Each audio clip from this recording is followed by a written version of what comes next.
Powerless est une sitcom américaine diffusée depuis février 2017. Son originalité, c'est qu'elle se passe dans l'univers de l'éditeur DC Comics.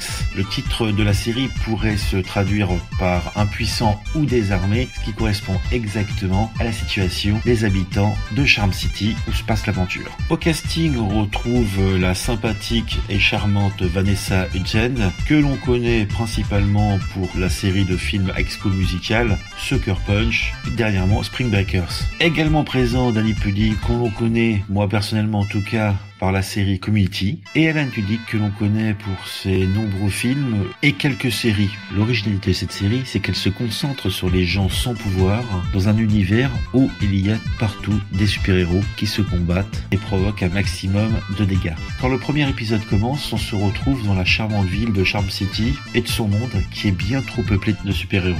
Emily Locke, qui ce jour-là va commencer son premier jour dans la nouvelle entreprise où elle va travailler, se rend à son job donc en métro. Le trafic est perturbé par un duel entre deux méta-humains qui finissent par complètement détruire les rails. C'est dans ce contexte qui défrise qu'elle prend la tête du secteur recherche et développement de Wayne Security, qui est une filiale du groupe de Bruce Wayne.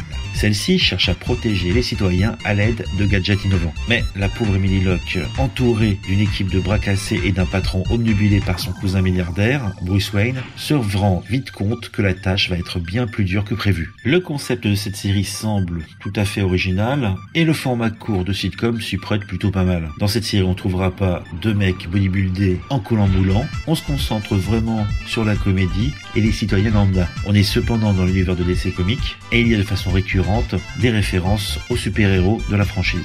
Après, j'ai tout dit quand j'ai dit que c'était une sitcom, puisque on va se taper les blagues un petit peu nulles et toujours prévisibles, toujours avoir affaire à des personnages qui seront stéréotypés, ça laisse toujours un petit peu le spectateur sur sa faim, mais je pense que Powerless peut être sympa, puisqu'il y a quand même un concept, un potentiel, les acteurs sont plutôt bons. Après, c'est clair que logiquement, une sitcom, c'est un épisode de 20 minutes, c'est une histoire avec un début, un milieu, une fin, donc certainement pas de fil rouge.